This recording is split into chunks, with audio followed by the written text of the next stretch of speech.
Hi, I'm Chris, And I'm Chris.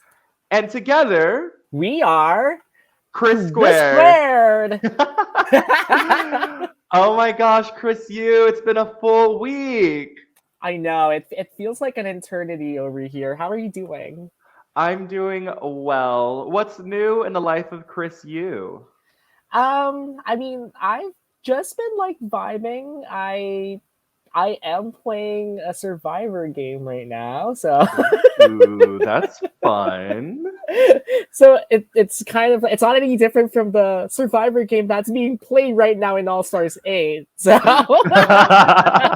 Not quite. Not as shady, I hope. we will see. But I feel like this episode for this week is it's gonna be very spicy. Getting right on into it, we are covering RuPaul's Drag Race, All Stars 8, Episode 6. It's a rusical. Right off the bat, knowing that it was a rusical, what were you feeling? Are you a fan of rusicals or are you not a fan of rusicals? I generally like the musicals. It's definitely a change of pace from like the usual challenges that we get to see on Drag Race. I don't know. I wouldn't say I'm a theater geek, but like I do enjoy musicals myself. Same So here. yeah, and so just to see them like perform, sing, dance, and all of that, it's really great. And like we get to see the queens on a different perspective. And I know with this cast that we have right now, we're expecting this musical to be iconic. I would agree. I am also a theater nerd, so to speak. I was a thespian in high school. True, Ooh, 5348. Shout outs to you. yeah. Um, but with that being said, I was excited. Chrissy, what's your favorite musical? Oh, that's tough. But I do like the Kardashian musical back in season 9. That's That was what a fun that's one. Yeah, that was a fun one. And then the other one, maybe like in more recent memory, it's the Madonna one that they did in season 12. The Madonna one was so good, season 10. Yeah, it was. I would have to say it's a tie between this one, Ooh, Moulin Rouge from last season. It was so yes, good. so good. Yeah. And Bitch Perfect during season 8. Oh my gosh, I totally forgot about that one. That Bitch Perfect slapped. was that girl. Oh, I listened to Bitch Perfect's audio track on Spotify unironically. Just ooh, it's that good. yes, and let's not forget that. I think it was like, Miss Chi Devane who won that Yes. challenge. May she rest in peace. R.I.P. But yeah, I do remember that she killed that musical. Moving on, Jimbo is telling the other girls how disappointed they are with their lip sync performance and is just really bummed overall because they keep losing. I mean, I feel for her. Like, I would be bummed too if I kept losing. Yeah, it's always not a good feeling when you lose, let alone like if you're starting to become known as somebody who keeps losing a lip sync every single time. And I think like it's so far it's like what she's like oh for 6. it's, it's Hmm. it's It's quite definitely tragic. it's quite tragic. Now you just again I think I saw like a YouTube comment somewhere about like she's not a lip sync assassin but a lip sync assassinated. So so there you go. I I saw a theory online somewhere that maybe Jimbo is just purposely doing bad at lip sync so that she's notoriously known for being the worst lip syncer ever. That Is that a far fetched out there theory? actually, I mean, like now that you mentioned that, and again, now that I think about it, it's yeah, that's kind of smart. I mean, like you just try to embrace it, I guess. Like if Because it's embrace. branding. I mean, if you already lost like 3 lip syncs, like you're gonna forever be known as not a great lip syncer on Yeah, RuPaul's Drag Race. I mean, she's already being memed so much about like losing so many lip syncs. So like for her to just like keep losing and losing and losing, I mean, who knows if she's gonna be losing more? Exactly. Candy Muse keeps telling the girls, I just really hope that this from Heidi is just not gonna turn into anything ugly. Like that was like my terrible Candy Muse impression. But Gosh. she just keeps double downing how she's like, I just really hope that, I just really hope that we're still chill, y'all. Like y'all are gonna look at me like I'm going to take out a big competitor in the game. Yeah. Fast forward into the end of this episode. Right? It's just, gosh, I mean, like, it just sounds so hypocritical, and it's just yeah, I hate it because like you're low-key trying to play the victim here, and it's like you're trying to act innocent, and again, like you're trying to double down on like what was being said, or like what allegations are being thrown against you, but it's like, but then like you would do the same if you were on, the other side of that whole thing, and it's just frustrating for me, honestly. RuPaul comes in and announces that this is not only a rusical, but is Joan Crawford the unauthorized rusical? Are you a fan of these unauthorized musicals that revolve around like just one person? Um, it depends on the again, on the icon that they're doing. And again, like I think I mentioned earlier, that I enjoyed the unauthorized Madonna musical. That one was good. Yeah, and I think they did share for like season 10 for that one. It's like the Yeah, unauthorized one. I that am one a was fan of not so those. great. I definitely agree. It's definitely on the lower tier for me. But that again, like that's kind of like my point as well, where it's just it depends on maybe like the icon, or like it depends on the cast too. So it's just, especially if it's like focused on like a specific person, like we're gonna be seeing them impersonating that person, Right. and like I would imagine not everybody's gonna be great at impersonations here. So yeah. I agree. I just want to note that RuPaul looks fabulous in this suit. Like, I want it now. Yes. Thank you. I like that. I like the pattern on it, and This yeah, pattern yellow suit with these red maroonish dress shoes. It's so nice. RuPaul, you yeah. look so damn good. I'm He so jelly he always brings it. He always brings it to the every ring. time. We get a little recap because Candy is kind of terrified at doing this musical because she almost went home on her original season. And so RuPaul made, I don't know, a snap decision and was like, wait, like, Yeah, never mind. Candy, wait. Oh my gosh. It's funny because like it's that moment that kind of like made me like remember Candy the most, because it's like, yeah, Hmm. Candy, wait, because like I have my own opinions on that moment there. I wasn't all for it. I So, mean, yeah. for the people who play online reality games, like, can you imagine a host being like, wait, I changed my mind? It's like after you voted something out, it's like, hey, like never mind. We'll change your mind. You're not going home. So And the rest of the competitors would be pissed. yeah, like you just like wasted that entire round for nothing. So Uh, James gets the Faye Dunaway part of Joan Crawford and their daughter, which was kind of like this dark, not ethereal, but like, how do I say, like very whisper toned moment here, if that yeah, makes any sense. yeah. I didn't really know how to explain it, but she gets that role, and then Lala gets the Mildred Pierce moment. We're gonna talk about more about that later. Right. Jimbo gets the eldest role, I guess because Jimbo thinks that they're a mom in the I mean, group. I do kind of see that, like Jimbo being like the mom, or like the mom of the cast or the group. Yeah. How old is Jimbo? Do you know?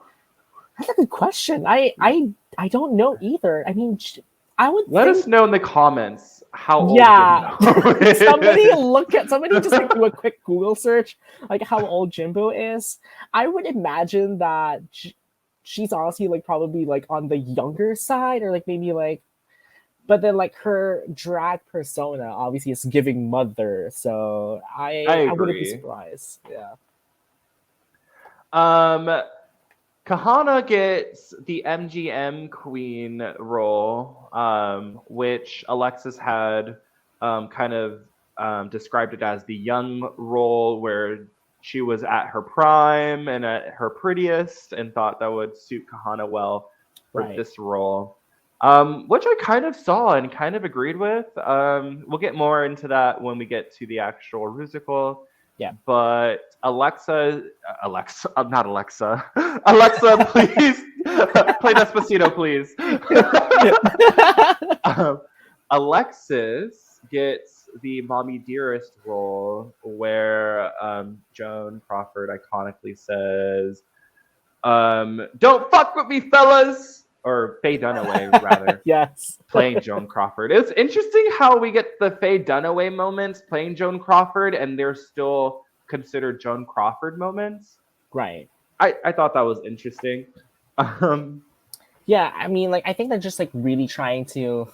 Because there's so many Faye Dunaway roles now that we think about it, playing Joan Yeah. Crawford and not actually Joan Crawford. I know. I think, and I think that's why like they're trying to like maybe like make the most, or like there's a word that I'm trying to find, but like yeah, they're really like trying to like make the most of like whatever it is that they can do, as long as it's like connected to Joan Crawford. And again, like these things, like the Joan Crawford references here, like they've been referenced before on like past seasons of Drag Race. And so I mean, like we've seen Alyssa Edwards do Joan Crawford on for Snatch Game and All Stars 2, and I think like those were like some of the lines that she said. So Yep. I think that's why like some of these roles right now are kind of referencing to that. But yeah, it is like I do agree with what you said. It's like it's interesting that why is it like these roles when like there's probably like actual like Joan Crawford roles that they could have just like put there. But yeah, Candy gets the iconic "No wire hangers ever." Oh, that was fun. But before she gets the role, she had to kick Jessica's ass in this audition. Yes. Would you audition for a role, or would you just let the other queen have it? I'm usually the type of person to just like give way to other people. I don't really like being assertive, which is weird because like I tend to just like I like to just like take control and take things for myself, but it's like when it comes to these things, like I don't want to kind of Be if another confrontational or something? yeah, it's like if another queen wanted, like sure, because like I feel like in my head, like if you're talented, if you're a good queen, you can rock whatever role you're given. Like you can make the most of it, even if it's like I a agree. small role. And sometimes like with the past seasons, like we've seen these queens trying to fight for a role that they want, and then they win that role, and then they actually flop. Bomb. They Right. bomb it. Like for example, Bosco winning that main role on Moulin Rouge, and then she lands in the bottom and bombing it. And then we see Lady Right. Camden, who lost that role, but then wins the challenge with the role that she ended up with. So it's about like making it work, right? I agree. I personally would be that bitch, would be like, oh, I know that you want this role. I don't quite want it as much as you do, but I'm still going to make you work for this role. Oh, yeah. That's smart. Yeah, it's like you can't just easily get it. Yeah, make her work for I'm it. still going to make you work for it, honey, because if you then flop and I shine, that's even more brownie points for me. Yeah. Just thinking about it strategically in this game setting. That's what I would do. Oh, yeah. Jessica is then defaulted to another Mommy Dearest role, played by Faye Dunaway.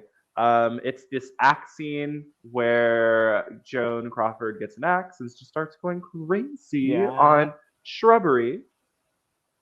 Fast forward into the recording session, we get a nice moment with Leland recording the Queens. We've had a collective history working with Leland over the series of Drag Race. Yep. I'm a big fan of Leland's. I think he does a great job with what he produces, especially with what he has to work with these seasons. No shade. Um, No, I totally agree. Leland has been like I've loved the compositions that he's made for the past few seasons, and again, like I've listened to some of his music like outside of Drag Race. I know he's done like soundtracks for some Netflix movies. There's one that I particularly like in general too. The one he did for like Sierra Burgess' Loser soundtrack. He made that one there. But yeah, Leland's overall talented. Love Leland. Yeah, we love Leland. I love that Leland is giving this Freddy moment from Scooby Doo. Like, I wonder if it was Halloween when they recorded. That's what I thought. It was like it's really giving Freddy, but like I think it makes sense. He really tried to go for the Freddy look. Fred, but yeah, I don't know why you call him Freddy. It's Fred. Oh, Fred. I don't know why I said Freddy either. Oh well. Look at us twinning. Yeah.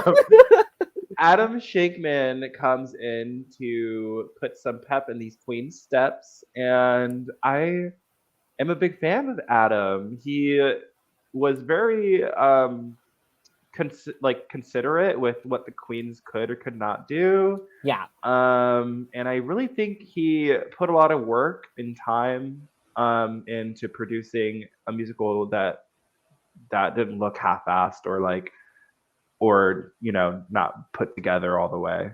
Right. But after the Queens rehearse, we go back into the workroom, and Jimbo's kind of feeling the pressure because she also went home during her musical. Yeah. And so she's just feeling the pressure. On top of that, she is the queen in the lead with 3 wins. So she's like kind of probably thinking that if she lands in the bottom, her ass is gone, right? Yeah. I was actually thinking the same thing. I feel like she probably put herself in that position already where she has to win or she has to keep winning because the moment she lands in the bottom, the moment she lands there, I no doubt I feel like the queens are gonna take a shot at her. So yeah, I think This is why I kind of liked All Stars 7, where none of the queens went home. But if you felt like a queen was like threatening, you can block them from getting points. Yeah, it was like it's way more harmless, and it's like I mean, like it's the matter of like really focusing more on yourself, where you just need to keep winning and winning and collecting stars, as opposed to this, where it's like it's it really brings out like the strategic side of like these queens. So I agree. We get noticed that the runway this time around is a night of 1,000 Grace Joneses. Grace Jones inspired runway. I love Grace Jones. Have you listened to any of Grace Jones's work or seen anything that Grace Jones has worn? so I haven't I don't listen to her music, but I do know her as a very like a fashion icon. I know she's very much prominent in like the fashion industry, especially with those iconic looks with like the hoods and like yeah, I'm glad that they're doing a tribute to her, but also at the same time I wish it could have been a different one. No shade to Grace Jones, but more so I don't know. I'm curious because again, like we know Grace Jones to have these types of signature looks, so it just leads me to think like, are we going to be seeing lots of these on the runway? It makes me feel like, is it going to be a predictable runway for this one? But yeah, no, I'm glad they're doing like these like a night of 1,000. It's just that maybe it's because like I'm expecting other tributes to like other icons. So like where's the night of 1,000 Britney Spears? I'm waiting for that one. Yes, me too. I thought it was cute that it was Joan Crawford and Grace Jones. That's like the only thing that kind of connected the two for me. Yeah. But Lala tells us that a lot of their drag starting up was influenced by Grace Jones. We Right. get the picture frame pic and this black and white look coming from Lala. And Lala looks stunning in this So yeah, photo, no, by she the way. looks so good, and I think like, Like, especially like I'm living for this Lala Ree experience right yeah, now. I'm all for it too. Like that, it makes like that whole bald look, just like with that, like with the patterns, and it's just like yeah, it really does give like Grace Jones. So yeah. Oh And god, this yeah, this black, this leather pant and leather jacket like punk rock kind moment. of thing. Yeah, Yeah, love so good that. coming from Lala Ree. We did not get any of this during her original season, which I'm bummed we didn't get any of this backstory from her a while No. ago. Um, but yeah, shout out to Lala Ree. We get to the runway and RuPaul enters with this baby blue skin tight dress, and she is cinched for the gods here. Yeah, Um, it's very glamazon kind of look. I like it, but yeah, it was really giving like Barbie doll. very signature RuPaul. We get Michelle Visage Yes. in her signature skunk stripe down the center. She looks stunning. Um, I think Michelle, ever since the breast reduction, has even looked even better. Is that like a hot take? It's not a hot Like, take. It's like I think I totally agree. I think it looks more ref I don't know. She just looks more regal and like sleek, at least like to yes, me, especially with the way she carries herself and like the clothes that she wears. It really complements her body and like her like the way she does her hair and her face. It's the makeup and all that. Really good. I agree. We get T.S. Madison. She looks lovely. I'm so glad we get more T.S. Madison on our television screens. Yeah. Yeah, I'm glad that we have T.S. Madison there. I just wish that we get more Nicole Byers. I miss Nicole Byer. Yes, bring back Nicole Byer, period. What I like about T.S. Madison is that she kind of keeps it real, maybe a little too real at times, but Hmm. but she does, and I like a judge that does that. I mean, sure, you can say Michelle does that as well, but I feel like with Michelle, you get a little bit more producer influence Yeah. because RuPaul has a lot of say, most of the say, but I do feel like Michelle has some say with some of these decisions because Yeah. RuPaul, you know, that's her confidant right there. Hmm. Yeah, I mean, like T.S. Madison keeps it real, so I'm all for that. I agree. Adam looks nice in this white jacket. He has this cute moment with RuPaul. We love Adam here. Then we get to the Rusical. Joan, the unauthorized Rusical. Starts off with Kahana's moment where she's dancing with sexy men and she's looking gorgeous doing so. Yeah. What do you think about Kahana's performance? I mean, we knowing Kahana's like an actual performer, like she did the Drag Race Vegas, so I didn't expect anything less from her. She's stunning. She slayed it. And I think I think it was the right decision for her to have that role because I think it was like really made for her. It suits. I think she was able to portray Joan well. Um, but yeah, I just feel like maybe there are other queens that would stand out more. Mm. So, like, on a scale of whelmed to overwhelmed to underwhelmed, where are you? I feel like it's more leaning towards like the underwear. It's not like I'm like totally underwear or like I find it bad. Like in fact, I actually found it good. But I just feel like it's leaning towards safe for me. Mm. I agree.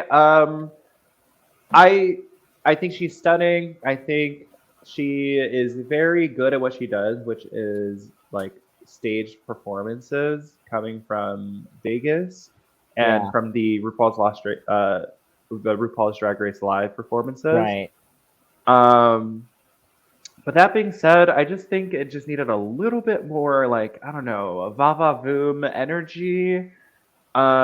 She was hitting the choreo, which I appreciated, and she looked good doing it. But with that being said, I do think on a scale of 1 to 10, this was like maybe like a 7.5 or 8, where other queens were at like a 9 and an 8.5. Yeah, I totally agree.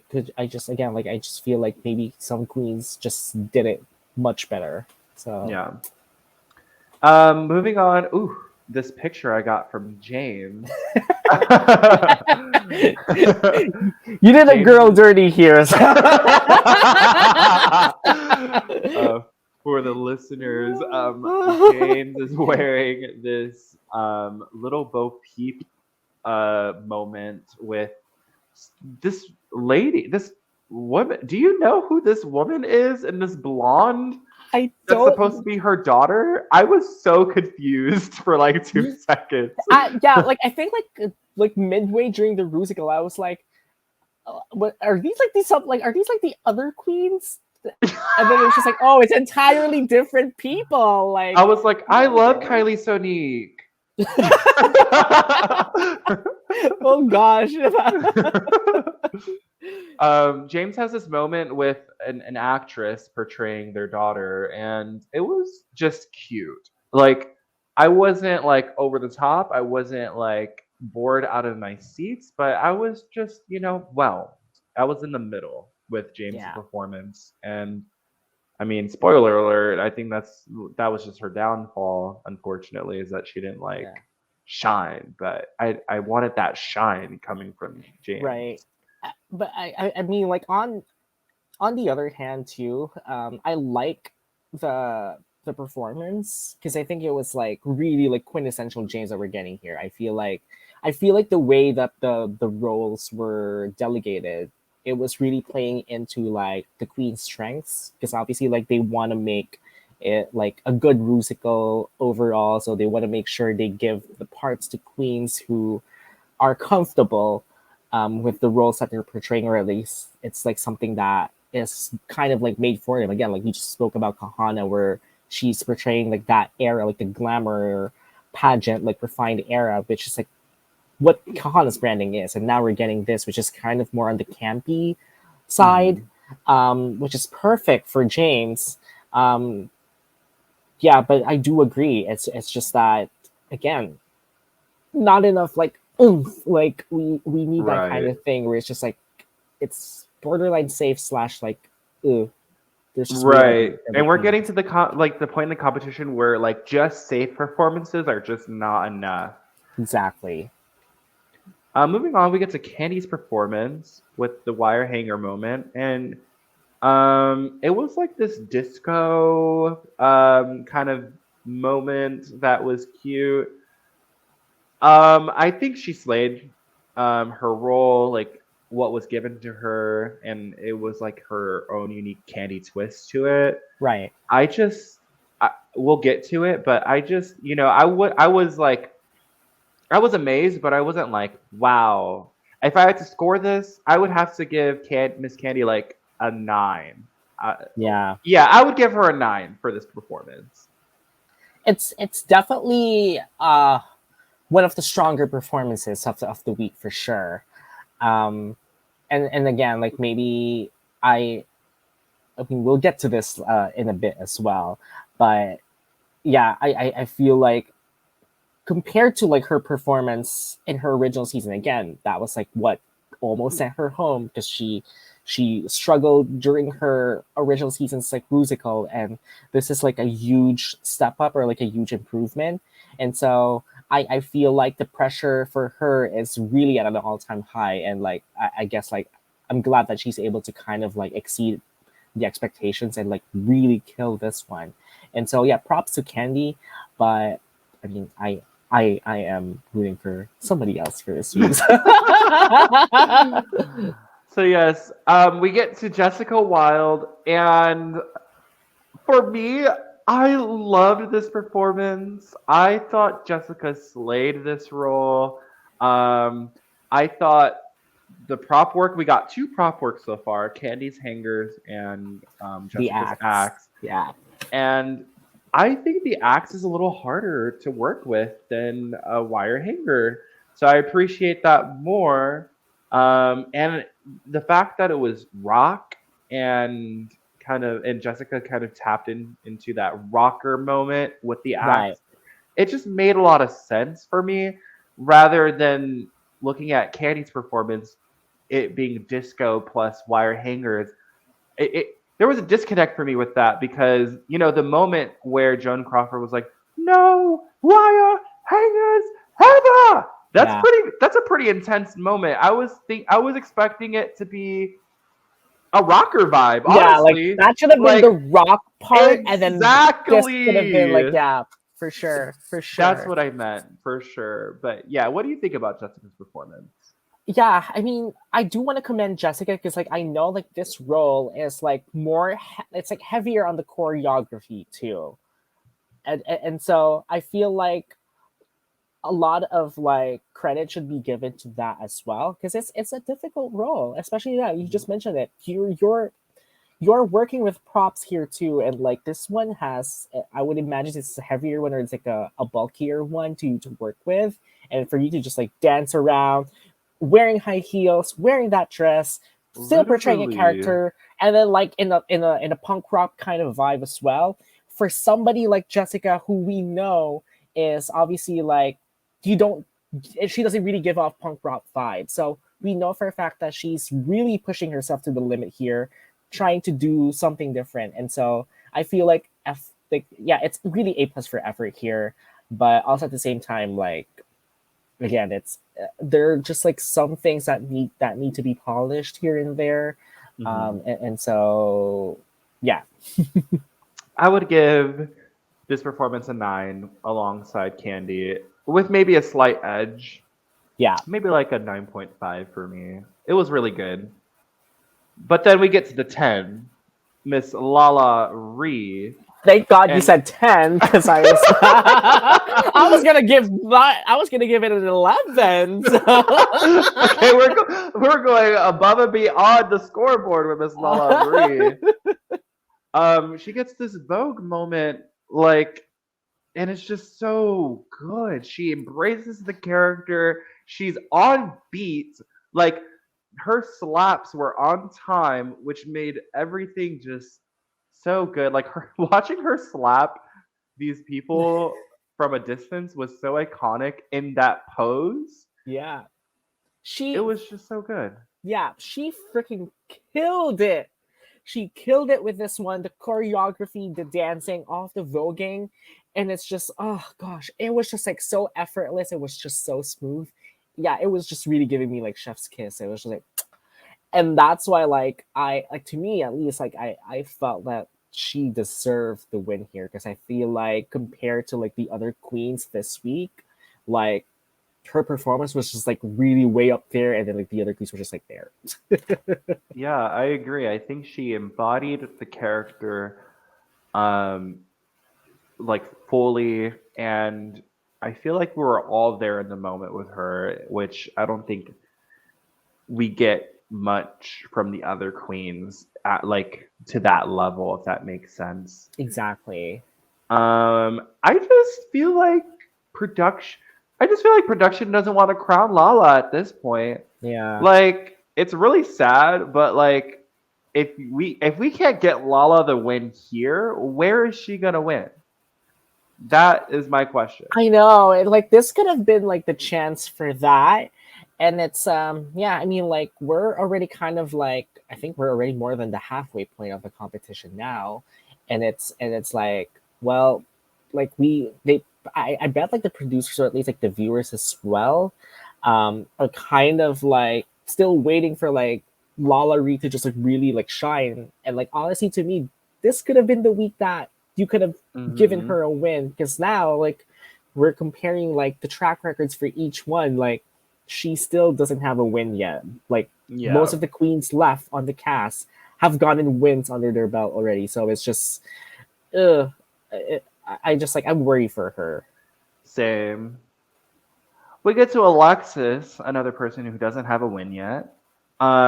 She does the hoedown and the box step with these guys, and I think she kills it. I mean, to a degree, like I wasn't necessarily drawn into it just because I'm not really like a country music fan to begin with. So I was already Same. like tapped out, but Alexis was tapping in. She was getting all those steps in, and I was impressed. But again, it didn't stick out to me because I wasn't really like fully invested with her performance. But that's not to say that she did bad. I think she did really good. But I would say that Lala out like edges her out. Yeah, I feel like, I mean, like again, like they're like really playing into their strengths, and at least like for a role like this, like I feel like Alexis was like the best person to like portray this part. So I'm glad that she did. But yeah, it's just really hard to follow up on like after like what Lala just did. So it's just like, at least like to me, it was like, oh, this is like Lala's already like my winner for this one. So it's just like it made me feel a bit, it made me feel less interested to know to watch the queens after, because I was like, okay, I'm already done. Like Lala is the winner for this one. Right. Exactly. We get to Jimbo's moment, and I'm gonna be real. I did not like this performance at Mm-mm. all. Yeah. I love Mm-mm. Jimbo. I was just like, what is going on here? Because she went from the wheelchair to immediately standing up to do choreo to one side of the stage, and then she gets to the back to the center of the stage just to make out with a monkey. I was like, I mean, very on brand for Jimbo. Yeah, Like, very on brand. I was But at gonna. the same time, what the hell? I agree. I mean, like I was gonna say, like it is really like on brand for Jimbo, but it's like I think like when I watched this, I was like worried because it was like, oh shoot, like is this what's gonna land Jimbo in the bottom? Because it's if I'm ranking now, because like at this point we've already seen everybody perform their parts, so it's like, now I'm starting to rank Jimbo on the lowest one. So it's just like, ooh, Exactly. And, you know, maybe we smell some production riggery going on because they didn't want to send Jimbo to the bottom this time around because they knew the wait. queens are fiending to send Jimbo home. Exactly. Yeah. I thought I was like I was fearing for Jimbo here. So I'm just like really hoping like she at least like kills it on the runway. So Um, the musical ends and we get to the runway and Kahana's first and this red Vegas showgirl look, what it looks like, but it's in reference to Grace Jones's performance at a concert. It's not quite the same. It's more like Kahana's take on it if Grace Jones was in Vegas. yeah. No, I totally agree. I liked that she obviously like made it her own. She changed it up. Mhm. But then like if I it's a good thing you posted like the comparison, because now I'm like, oh, which look is better? Who done it? Who did it better? And in my head I'm like, well, Grace Jones did it better. Right. I prefer that outfit over Kahana's. I'm sorry, Kahana. Like, yes, no shade, Kahana, but you know, Grace Jones did do it better, in my opinion. Yeah. It's just because they look different. I mean, you can tell the inspiration between the two looks, Yeah. but standalone, they are two separate looks. And looking at the original coming from Grace Jones, Mama Shantae, you stay. Absolutely. Yeah. I mean, it's not to say that like Kahana's look was like bad or anything like that. It's just like really more so as well. It again like it just screams safe to me. It's like that whole Vegas glam showgirl kind of thing, and I'm like Right. starting to get bored with it. So Right. And like I'm not sure if that's fair for us to think, but it's just a feeling that we have in general. Like we want to see a little diversity, a little like uh versatility there, yeah. versatility exactly.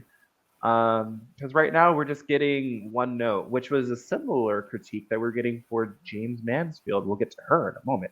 Yeah. Oh, speaking of, Yeah, speaking of. James Mansfield is next in this, I guess, faux fox Yeah. moment. It's like she wants to be cold, but she also wants to be hot at the Yeah. same time because she's wearing a headscarf moment. It's just And again, I feel like Grace Jones has worn it better. Sadly. Yeah, it just gosh, when they saw this, it was like, oh crap. This is I when love she knew. this is when I think and this is when like I think all of us knew that was like, oh crap. Why did you have to do this? Yeah, I mean again, like I get it that maybe like the reason why James chose this look is like obviously like for the campier side, um, which is obviously like James' brand, but it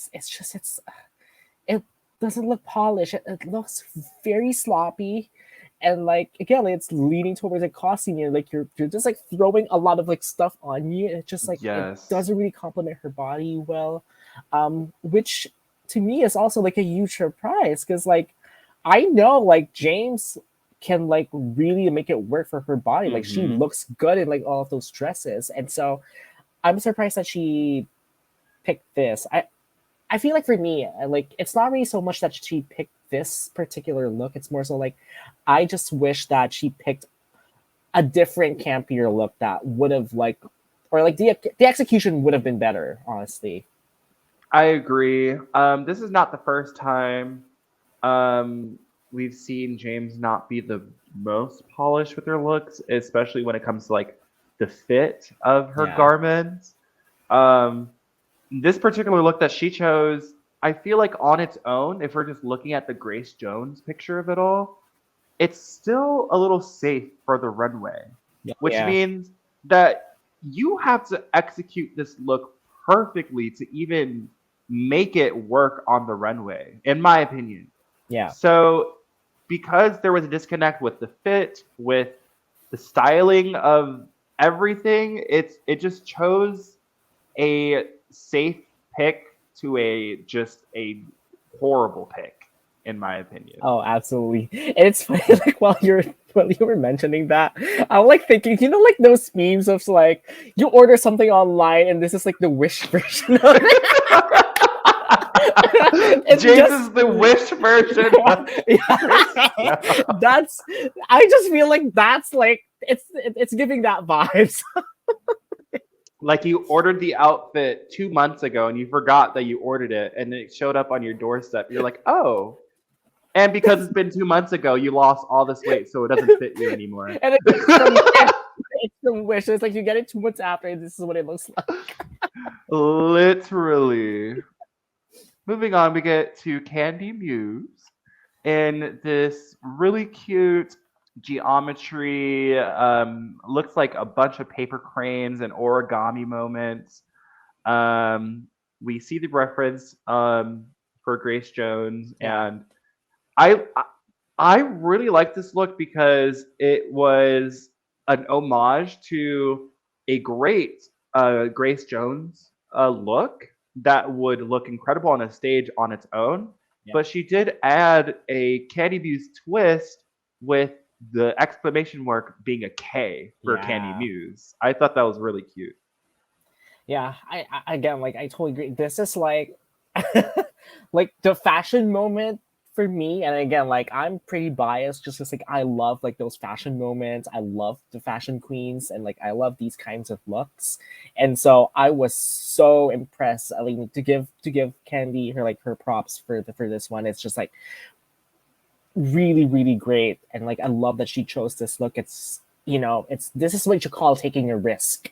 Because you would think that Candy would just do something like, oh, another bodysuit, another corset, another thing like that. But like she picked a very unconventional Grace Jones look Which as this well. is still a corset kind of moment, but it's the focus is not on the corset at Yeah, all. the way she It's like changed it up or like made it look different or fresh still, it's like that's impressive. And mhm. again, now that you're saying it's still a corset, right? But it didn't even come across as a corset to me. So at least like for her to give me that kind of like illusion to it, it's like, oh, it's not a corset, but it's just Right. like again, like I commend her for like taking that risk. And if you're gonna take risks on the runway, this is how you do it. Plus, Candy Muse's mug is just unclockable here. Like her face is beat for the gods. I will give Mhm. credit where credit is due. Next up is Jessica Wilde in this amazing purple Jessica Rabbit like moment that's like how I could best describe this.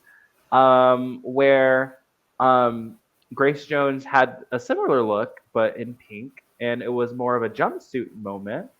So I really found what Jessica did um, to change the outfit, but still it being the same, really impressive. And I thought it looked incredible on her. What did you think? I think like this might be this might be the first time that we will not be seeing eye to eye on this. Uh oh. Uh um, oh. Hit insert rattlesnake noise. All right, go I ahead. Give us the I tea. I didn't like it. I didn't like it. Only it's kind of low. Uh, it's not because it's not because it's hideous or I didn't find it beautiful. Mhm. It's just that again compared to like the looks that we've seen so far, or at least like how like the other queens approach this category, this is Mhm. just like this is too on the nose for Grace Jones look. And again, this is what I was like alluding to earlier in this podcast about how I was worried that people were just gonna do the quintessential, the signature Grace Jones look, and then we're gonna be seeing predictable looks.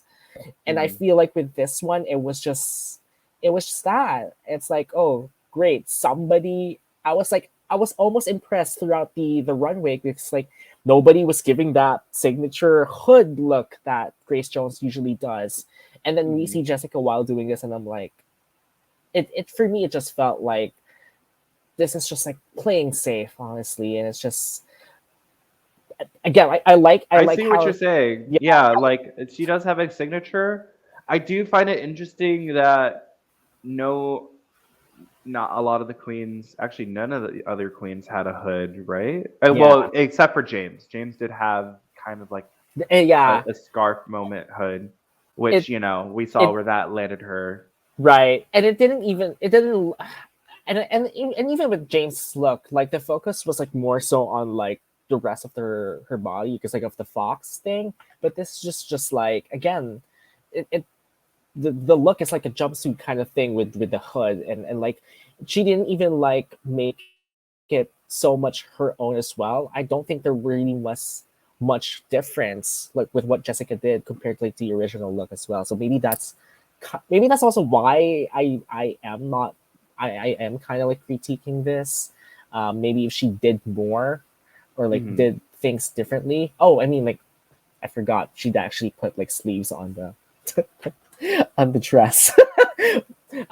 But even then, it's just yeah, it's not too I hear much what of you're a saying. I difference. mean, Yeah, I could see why you would be underwhelmed by this, and being yeah, underwhelmed is just you being disappointed with like, because you think you know that she could do something different that would make you yeah. amazed. So I I could see where you're yeah, coming from. I just expected more from her, especially like I mean the girl won the ball challenge for this season, so Hmm. I was expecting really like more.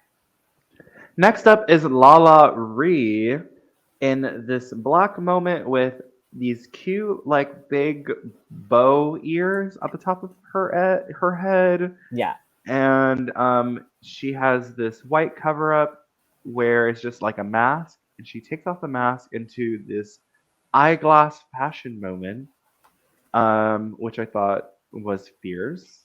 And then she takes off the glasses to reveal her mug. yeah. And that's about it. So, what did you think about Lala Ree's outfit? I like it. I mean, like again, like I have a different take on like these kinds of looks. I would put this kind of like on the same level as what Candy did. It's like it's very risky. It's very like edgy, but still kind of like giving you like that Grace Jones homage, but still also making it like her own. Like it's still like Lalaurie as well. And so I liked it. I personally liked it. The mask part maybe was like the mask itself, and I'm The being mask could have been better. yeah, basically, basically the mask could have been better.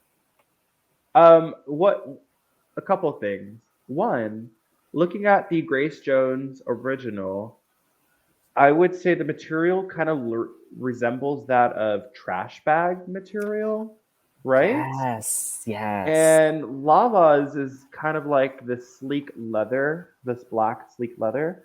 Hmm. Um, so I think that it just that's the only disconnect for me is that the material is different, which can be a good thing. But if I'm gonna be honest, I think the poofy bow ears on Grace Jones with this trash bag moment is a little bit more fierce than the ears we get from Lalaurie's outfit, if that makes sense.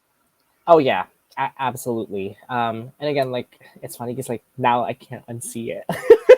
That whole garbage trash bag thing. Yeah, it's giving Alaska Thunderfuck trash bag dress, Chi Chi Devane fully. um, and one last thing is, I've noticed that black looks on RuPaul's Drag Race, they don't work. Like, notoriously, they rarely ever get praise or land or result in a queen getting a top position. Yeah, They usually are either safe or in the bottom. Do you think the judges just hate the color black? Like, is wearing black on the main stage just a no no? because I just feel like it's because like again like black in general it's like it's a neutral color, right? So it's like almost anything can go with black, and because of that it's just like it's kind of like the easier route to go to. And again, like if they're like, easier route slash it's like playing safe. Mm-hmm. It's like people would be more impressed if you're able to like make something like let's say maybe pink or green or like orange or like other colors that we don't usually see, that like we would usually think like these colors are like, oh yeah, like this color only goes with this particular color, but then you see a queen do that and use that color and like in a different way that you're used than what you're used to.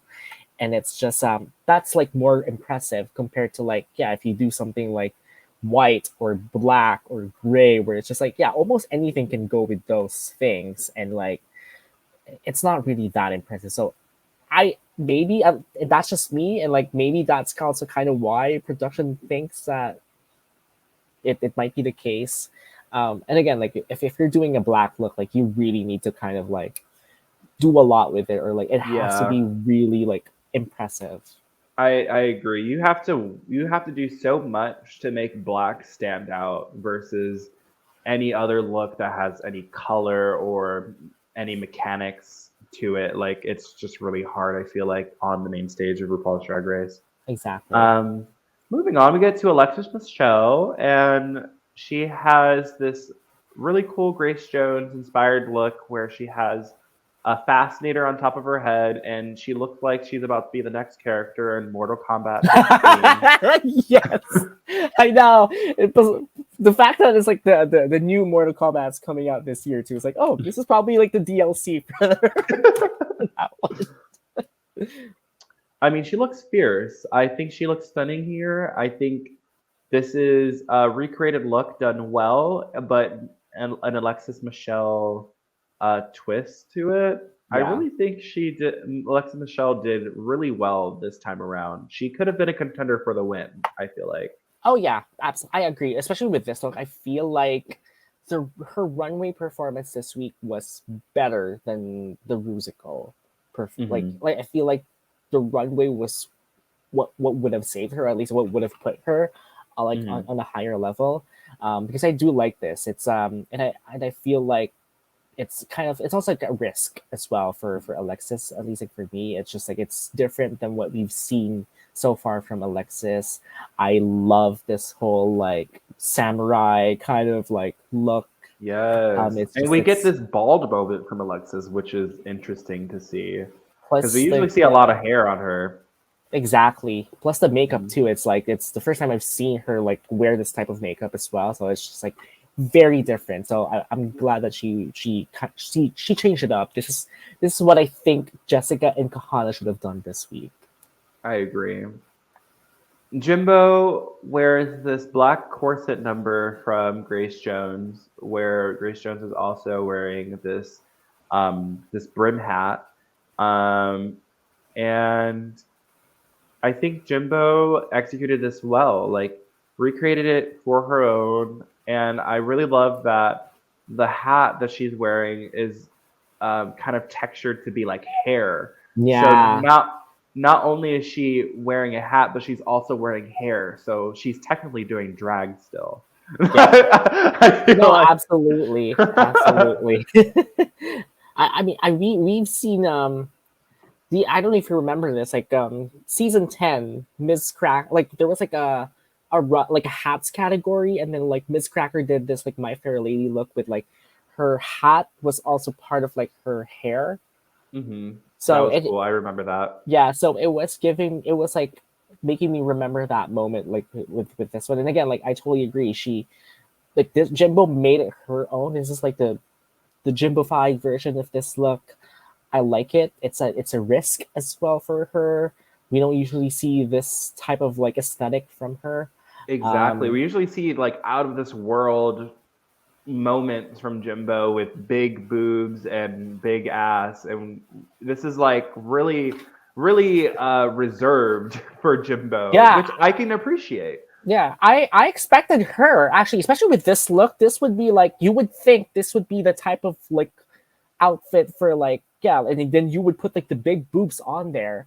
But Hmm. then like I think like she's smart enough to know that oh this is gonna be predictable if I put the big boobs in. Right. So let me change it up and make it actually look very sleek, very chic, very glamour. And so yeah. She looks wonderful. I like the back of this corset. I just thought it looked really pretty coming from Jimbo. Yeah. Very cinched. Yes, exactly. I've never seen Jimbo so cinched. Yeah. The queens are called back, and Lala Ree and or not Lala Ree. Jimbo and Alexis are deemed safe. Alexis or not Alexis. Michelle Michelle Visage says that this is like picking sorting out the A pluses through the A's Hmm. because the musical was so good. Do you agree with that statement? Yeah, I would agree with that. I mean, like again, like with what we've been discussing so far, especially during the Rusical, we weren't really so much critiquing them for Right. like nobody actually bombed this one. Nobody was like really like ugh. Everybody was just really up there, and so we're really just like being nitpicky now and just like splitting hairs over here as to like who is better than the others. Although, yeah, I totally agree with that statement. So the tops are Lala Ree, Candy Muse, and Jessica Wilde, and the bottom two are Kahana and James. Yeah, Kahana's critiqued for looking fabulous in the number, but there's a slight facial disconnect with her lip syncing performance. Um, I guess the judges didn't get enough emotion coming from Kahana, which was her biggest downfall in putting her at the bottom. yeah. Do you agree with this critique and choice to put her at the bottom? Oh yeah, absolutely. And then again, like it's like she did great in the musical, but like other queens just did it way better. And like especially like now you factor in the look as well, where it's like, yeah, well, I prefer the original Grace Jones look as well. And like it just I just feel like this week really was just it was hard. It was gonna be hard for her. Um but yeah, I feel like that was well justified. James is also in the bottom. The judges say that her performance was cute, but it didn't have any wow moments. And on top of that, she was critiqued for her meaty tuck, Yeah. in quotations. Yes, Madison was just so fixated on the tuck and nothing else. And so, yeah, apparently, if you tuck the wrong way, you could end up in the bottom. No, for sure, for sure. I mean, again, like we are at that point, right, where we're splitting hairs. So like anything that can be criticized will be criticized, and then that might be the reason to like land you in the bottom. Yeah. Candy wins the Maxi Challenge. Who would you give the win to? Lala Ree. I was like literally waiting for you to ask me. It's like who deserved this? Honestly, like Lala Ree should have won this, honestly. And like I want to allude to something because like I remember during this episode as well, Lala Ree got the critique from Adam Shankman about how he was saying like it was more like Lala's look was like basic and that it was like playing safe. And in my head, I'm like, have you not seen Jessica's look over there? Like, have you not seen like the other queens' looks where it's like, have you not seen Kahana's look? Like, I feel like Lala's look was just like edgy enough. And again, like I would put it on the same level as like Candy. And I get it, like Candy's look is better, but like if you factor in overall, I think that was just an excuse to not give Lala the win. Exactly, I really think that's the case. Exactly, and that's why like I'm pressed that Lala didn't win because she deserved this win for this week. I would have given the props to her. I agree. I just, it's all speculation, but it could be that they really want Candy to be that person to contend to win against Jimbo. I mean, someone has to do it. I mean, like, why can't it be Lala? Right, exactly. Why couldn't it have been Lala? Because like Lala's had a huge improvement compared to her original season. Like we're really seeing more of Lala, and it's just come on, like especially since considering the fact that on Candy's original season she almost went home, but RuPaul was like, nah, never mind. And then she went all the way to the finale to potentially win the crown and didn't win. So like the storyline for Lala is just it's so different, and I love it more. I love the fact that she was an early boot on her season, and then this is like now her story, her redemption, exactly, her redemption arc.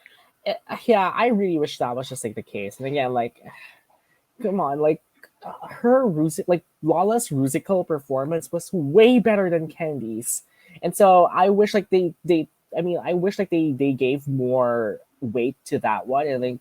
And again, like the look, like baby Candy's look was a bit better than Lala's look, fine, but like the musical one, which is the main challenge, I mean, like Lala really just like she took it home, honestly, with that one. So I just wish that I wish that they just gave her that win. I agree. Jessica is safe. Lala Ree is safe. And Candy Muse switches to this just this corset number. I do want to say something about this look. I don't know if you remember the first episode of the season when they did the girl group challenge and they did the glam rock thing. Oh my gosh, this is totally the same. If not a very, very similar look to what she's worn. It's just the wig that was different for this one, but the look is. Wow! It was the first. I didn't even clock that. Yeah, the first thing. The moment I saw this, it was like, it was the first girl group challenge because like I've been rewatching that girl group challenge since it aired because like I actually like the song, and so that's why like I remember it visually. It's like, oh, why is she wearing that again? The queens look at the screen to get our silhouette, and when you first saw the silhouette, who were you thinking could be behind that screen? Oh gosh, I don't even know who, because like who would do that kind of like look and silhouette? So it's like gosh, I when I was like watching this, I don't even know who. I was Like, looking at this and I saw the afro, I saw the pose. I I was low key thinking that maybe this could have been what's her name? Kenya Michaels. I oh, I actually, thought maybe it could have been Kenya Michaels or who else would wear this? Now that I'm looking at the silhouette more, they are very singed. At first, I was like, maybe it could have been what's her name, Tamisha Iman, but not with this silhouette. it does give Tamisha Iman vibes. I would think, because it's like more so on like the old school or traditional pageant kind of thing with the wig, but then like Hmm. you would see like the dress, right? And it's just like, I think that's like the more modern thing. That's why like I'm blanking out as to who, because like it's confusing, like the look. Right. It's So Alyssa Edwards. I mean, now that you think about it too, it's like, oh, maybe it could be Alyssa. Could be, could be. But no, it is not Alyssa Edwards. It is Angeria Paris Van Nigeria. Michaels from season 14. Do you think Angeria is a lip sync assassin? No. Let's be real. Let's be No. real. In my head, I'm like, well, F Georges, right? Like, let's just call Angeria instead. Of all the queens to bring back from season 14, they brought back um wait, Jasmine? Yeah, Jasmine Kennedy. Ja- Jasmine was And fine, so it's like I was fine. Like, I'm happy they did like a back to back like season 14 lipstick assassin, but it's like, come on, like Georges was the more really? obvious choice. Exactly. No shade to Angeria, but no. She is a good emoter. She just doesn't do anything else, Yeah, really. and it's For funny. me. Yeah, I totally agree, and it's funny because like I don't even remember during her season, like when they did like, that whole Lollapalooza thing. I think it was like between Jasmine and Angeria where they did like that whole Jennifer Lopez song. Like Jasmine killed that. So like honestly, like again, like I don't see any reason why she should be a lip sync assassin. I don't think she deserves to be a lip sync assassin. No shade to Angeria, but like, come on. Yeah, this was a choice from production, and again, still like not really not trying to shade Angeria, but if you look at the rest of the assassins the girls had to fight, we had Aja, we had Chanel, we had Pangina Heels, Yeah, we like these compared to Angeria, especially since the cash pool prize was 30K. This is so easy. This is easy money. Can I you know. imagine fighting lip sync against Aja for the 30K? Well, that's gonna be 40K. I feel like what should have happened was that they should have put Jasmine for this episode and then maybe like put Injury in the last episode. Then maybe Jimbo would have had a better shot at like Exact. winning. So Totally, hands down, 100% agree with yeah. that. But you know, it is Jimbo, so things could not work out that Yeah, way. so Jimbo was like, oh, Jimbo's gonna lose regardless. So yeah, after that, Candy Muse wins the lip sync, and she chooses James to go home. Do you agree? No, no. I'm just like, and again, I'm just biased because like I was rooting for James. So like I'm very upset that that was a choice. So I mean, again, like if you compare it to like now you can see this is really like if you still don't think that the queens here aren't being strategic, this is the episode for you to be convinced because it's just like, come on, James has never been in the bottom before. James has been, I Well, wouldn't. she's been in the bottom one time, one other time, but it Oh was yes, in another group challenge. yes, but like against like a Hana who's like it's already her third time in the bottom, and now she's being spared over James.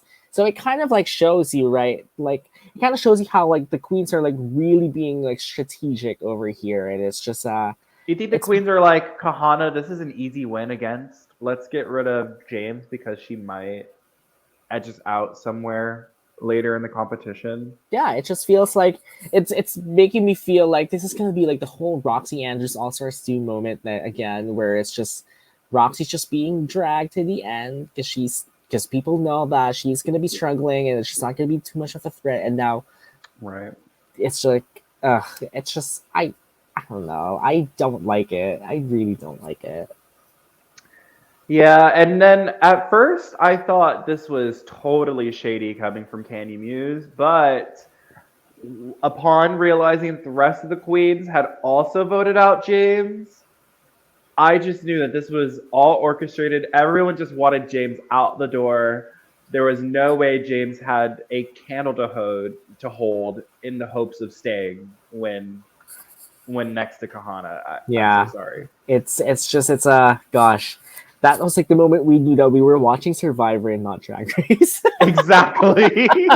Drag Race Survivor, baby. Oh Drag gosh, Race Survivor. Drag Race Survivor. So, who is going to win Drag Race Survivor? Ah, gosh. I mean, like at least like my other pick is still there, Jimbo. Um, do I think that she's the most well-rounded queen out there? Well, obviously not with the lip sync part. But obviously she has the best track record so far. Um, and again, like I'm just like feeling some type of way with Candy this episode, so it's making me hard to like root for her. Yeah, she is definitely becoming the semi-villain of the season, which makes good TV, so I appreciate. Yeah, But at the same time, so bummed that James is now gone. And I do feel like Kahana is getting the Roxy Andrews treatment. Um, so yeah. that's never exciting. And then people But are yeah, and then people are just like really sleeping on, or at least our production or like yeah, or sleeping on like Lalaurie too. So it's just sleeping on Lala Ree, yeah. sleeping. But we'll see. We still have a couple episodes before we get to the finale. Um, but yeah, this was a fun episode until we get to the end. But until next time, you will be seeing us later. Thank you for stopping by, Chris. You. Thank you so much as well, Kristofer.